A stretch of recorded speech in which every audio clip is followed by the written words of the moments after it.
श्री शिवाय नमस्तुभयम। दोस्तों, आप सभी लोग जानते हैं कि 26 जुलाई 2024 के दिन यहां पर सावन महीने का पहला शुक्रवार षष्ठी तिथि पड़ रही है। दोस्तों, ये जो शुक्रवार षष्ठी तिथि है, श्रावण महीने में पड़ने वाला सबसे बड़ा शुक्रवार है, क्योंकि यह श्रावण महीने में पड़ रहा है, जिसका बहुत ही बड़ा और विशेष महत्व होता है। और ऐसा दिन पूरे साल में सिर्फ एक ही बार आता है। और दोस्तों, आप सभी लोग जानते हो कि सावन महीने का पहला शुक्रवार षष्ठी तिथि का अगर सबसे बड़ा कोई उपाय है तो वह 7 काला तिल वाला उपाय है। तो दोस्तों, इस श्रावण माह के पहले शुक्रवार के दिन आप लोगों को इस 7 काला तिल वाला उपाय को जरूर करना है। बहुत सारे लोग होंगे जिन लोगों ने इस उपाय को ना किया हो, मतलब पूरा साल निकल गया और उन्होंने किसी भी दिन इस 7 काला तिल वाला उपाय को ना किया हो। पर दोस्तों, आपके पास एक आखिरी मौका बचा हुआ है, जो कि सावन महीने का पहला शुक्रवार षष्ठी तिथि के दिन। तो इस दिन आप लोगों को इस वाले उपाय को जरूर कर लेना है। भले ही आपने पूरे साल भर अभी तक इस उपाय को ना किया हो, पर अगर आपने इस श्रावण महीने के शुक्रवार षष्ठी तिथि के दिन अगर इस वाले उपाय को कर लिया, तो आपको इस उपाय को करने का वह फल मिलेगा जिसकी आपने कभी कल्पना भी नहीं करी होगी। इसीलिए आप लोग इस वाले उपाय को एक बार जरूर कर लेना, ताकि आप लोगों के हाथ से यह मौका ना जा सके और आपको इस उपाय को करने का फल मिल सके। दोस्तों, यह उपाय पंडित जी ने अपनी अभी की ही शिव महापुराण की कथा में बताया है, जिस उपाय को आज हम आपको बहुत अच्छे से समझाने वाले हैं। इस वीडियो को देखने के बाद इस उपाय को समझने के लिए आपको कोई और वीडियो को देखने की जरूरत नहीं पड़ेगी। तो चलिए दोस्तों, उपाय को शुरू करते हैं। देखिए, यह श्रावण महीने के शुक्रवार षष्ठी तिथि के दिन ये इतना खास होता है, इतना महत्वपूर्ण होता है। देखा है कभी कभी बड़े बड़े पूजा पाठ अनुष्ठान से जो मनोकामना पूर्ण नहीं होते, वह श्रावण महीने के दिन एक छोटे से उपाय करने से ही आपकी मनोकामना पूर्ण हो जाती है। और बहुत सारे लोगों ने इस उपाय को किया भी है और उनको इस उपाय को करने का फल भी जरूर मिला है। अगर आप लोग भी इस उपाय को करना चाहते हैं तो आप इस उपाय को पहले अच्छे से समझ लेना, सुन लेना, उसके बाद करना। आपको इस उपाय का फल जरूर मिलेगा। और इस उपाय को कर लेने से आपके घर में चाहे किसी भी प्रकार की दुख और समस्या क्यों ना चल रही हो, आपको उसका कारण भी नहीं पता है कि भाई यह समस्या किस कारण से चल रही है, उसका कुछ भी कारण हो सकता है, जैसे कि दोष हो सकता है या किसी भी तरह का मंगल दोष भी हो सकता है। तो इस दिन आप लोगों को 7 काला तिल वाला उपाय कर लेना है। यह एक ऐसा उपाय है जिस उपाय को अगर किसी विशेष दिन पर किया जाए तो भाई उस विशेष दिन का जो है वह तो हमें मिलता ही मिलता है, पर हमने उस दिन पर इस उपाय को किया है तो हमें उससे भी बड़ा फल मिलता है, और फल बहुत जल्दी मिलता है, क्योंकि आप इस उपाय को बहुत ही बड़े और विशेष दिन पर कर रहे हो। तो चलिए अब उपाय के बारे में बात करते हैं, लेकिन उससे पहले आप लोगों को यह जानना आवश्यक है कि आखिर यह उपाय किस समय करना है, किसको करना है और कैसे करना है। तो चलिए हम आगे आपको वीडियो में एक एक करके बता देते हैं। लेकिन उससे पहले अगर आप लोग हमारे चैनल पर नए हैं तो हमारे चैनल को सब्सक्राइब कर लेना और इस वीडियो को लाइक करके कमेंट बॉक्स में श्री शिवाय नमस्तुभ्यम ओम नमः शिवाय जरूर टाइप कर देना।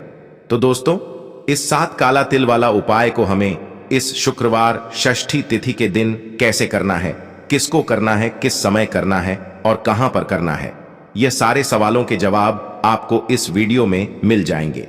और जो यह वीडियो देखेगा भाई, उसको 7 काला तिल वाला उपाय जरूर करना चाहिए, क्योंकि इस दिन 7 काला के तिल का भी बहुत ही बड़ा और विशेष महत्व होता है। और जब बात आ जाए 7 काला तिल की, तो यह सोने पे सुहागा वाली बात हो जाती है और यह एक बहुत ही बड़ा उपाय हो जाता है इस श्रावण शुक्रवार षष्ठी तिथि का। तो अब दोस्तों, इस 7 काला तिल वाला उपाय को आखिर करना किसको है, सबसे पहले हम लोग वह बात जान लेते हैं। तो देखो, घर की जो बड़ी माताएं बहनें होती हैं, उन माताओं बहनों में से कोई भी एक बड़ी माता बहन इस वाले उपाय को कर सकती है। और दोस्तों, अगर आप चाहे तो अपने घर में से सभी सदस्यों को भी इस उपाय को करवा सकते हैं। अगर किसी व्यक्ति की खुद की कोई मनोकामना है, खुद की कोई दुख और परेशानी है जो कि वह अपने लिए ही करना चाहता है, इस वाले उपाय को तो वह खुद अपने लिए भी कर सकता है। बाकी अगर कोई घर में से ऐसा है जो कि अपने पूरे घर परिवार की सुख और शांति के लिए यह वाला उपाय करना चाहता है, तो भाई वह भी कर सकता है, उसमें भी कोई दिक्कत वाली बात नहीं है। कहने का मतलब यह है कि इस उपाय को हर एक सदस्य भी कर सकता है और पूरे घर परिवार के सदस्य के लिए घर की बड़ी माताओं बहनों में से कोई एक माता बहन भी कर सकती है। माताएं बहनें अगर घर में उपस्थित ना हो या वह यह वाला उपाय ना कर पा रही हो तो फिर घर का कोई बड़ा सदस्य भी इस 7 काला तिल वाला उपाय को कर सकता है, चाहे फिर वह पुरुष ही क्यों ना हो, उसमें कोई भी दिक्कत वाली बात नहीं है। 7 काला तिल वाला उपाय को आखिर इस उपाय को हमें किस समय करना है, सुबह के समय करना है कि शाम के समय करना है? तो देखो, इस वाले उपाय को आप लोग सुबह के समय भी कर सकते हो और शाम के समय प्रदोष काल में भी कर सकते हो। अब अगर आप पूछो कि भाई सबसे उत्तम समय कौन सा रहेगा इस 7 काला तिल वाला उपाय को करने का, तो हम आपसे बस यही कहेंगे कि इस उपाय को आप सुबह के समय करेंगे तो ज्यादा बेहतर होगा। बाकी अगर प्रदोष काल शाम के समय भी करेंगे तो भी अच्छा होगा, उसमें कोई भी दिक्कत वाली बात नहीं है। तो अब दोस्तों, जो अगली सबसे बड़ी और महत्वपूर्ण बात आती है वह यह आती है कि सुबह अगर हम उपाय को करेंगे तो हमें कितने बजे से लेकर कितने बजे तक के बीच में करना है, और शाम के समय प्रदोष काल में करेंगे तो हमें कितने बजे से लेकर कितने बजे के बीच में करना है। तो देखो, सुबह जितनी जल्दी हो सके आप उपाय को करने की कोशिश करना। बाकी अगर किसी कारणवश लेट भी हो जाओ, थोड़ी देर भी हो जाए, तो 10 या 12 बजे तक भी आप उपाय कर लेना, पर 12 बजे से ज्यादा देरी ना हो, ठीक है? इस बात का ध्यान रखना। उसके बाद में दोस्तों, अगर शाम के समय प्रदोष काल की बात करें, प्रदोष काल का जो समय होता है वह शाम के 6 बजे से शुरू हो जाता है। मतलब शाम के 6 बजे से लेकर 7 बजे के बीच का जो समय होता है यह समय प्रदोष काल का समय होता है।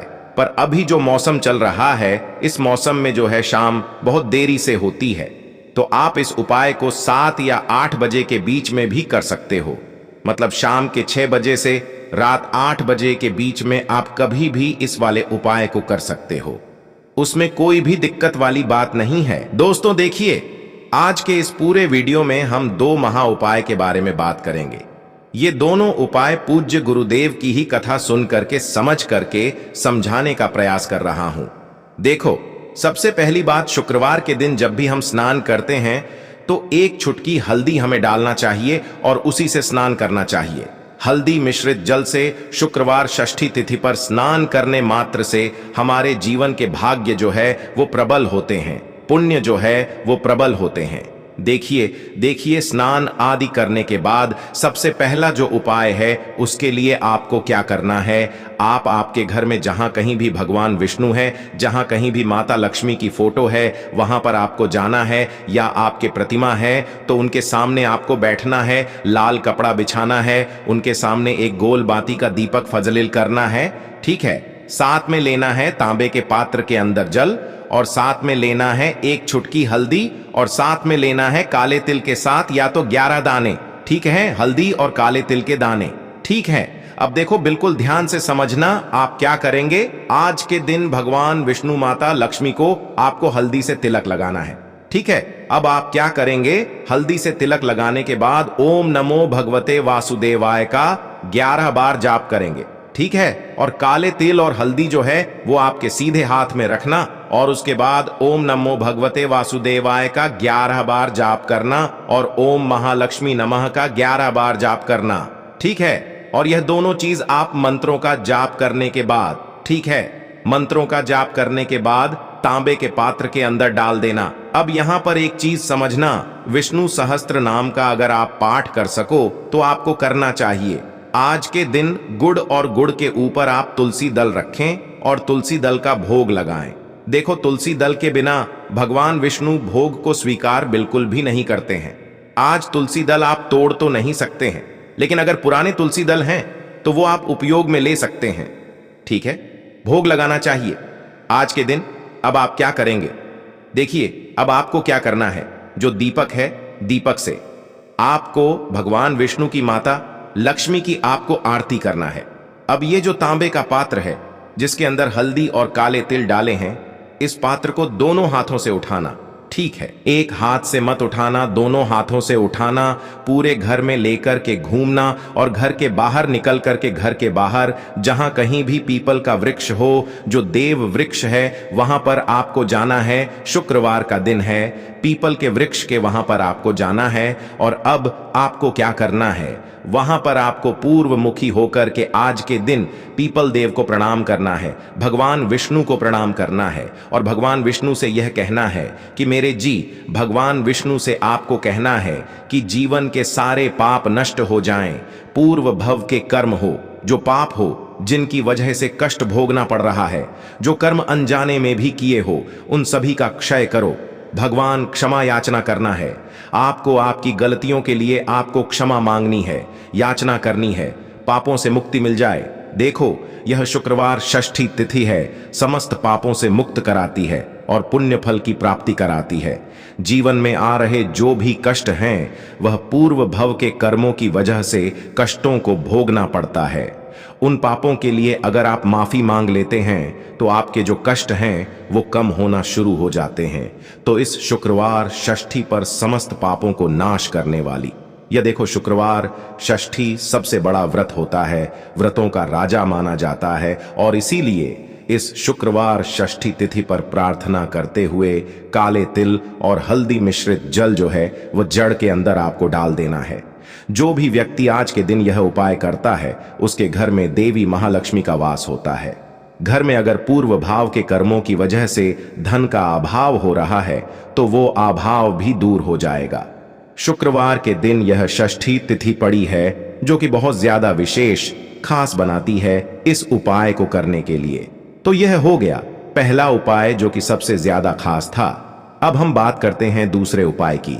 देखो, आज के दिन आपको इलायची वाला दीपक आपको प्रज्वलित करना है। क्या करना है, आप आपके घर में यह उपाय आप करोगे सूर्यास्त के बाद शाम के समय, ठीक है। क्या करना है, आज के दिन एक दीपक लेना है गोल बाती का, ठीक है। दीपक के अंदर आपको घी भरना है, साथ में लेना है मात्र 2 हरी इलायची, ठीक है। 2 हरी इलायची लेना, मात्र आपको लेना है हरी इलायची।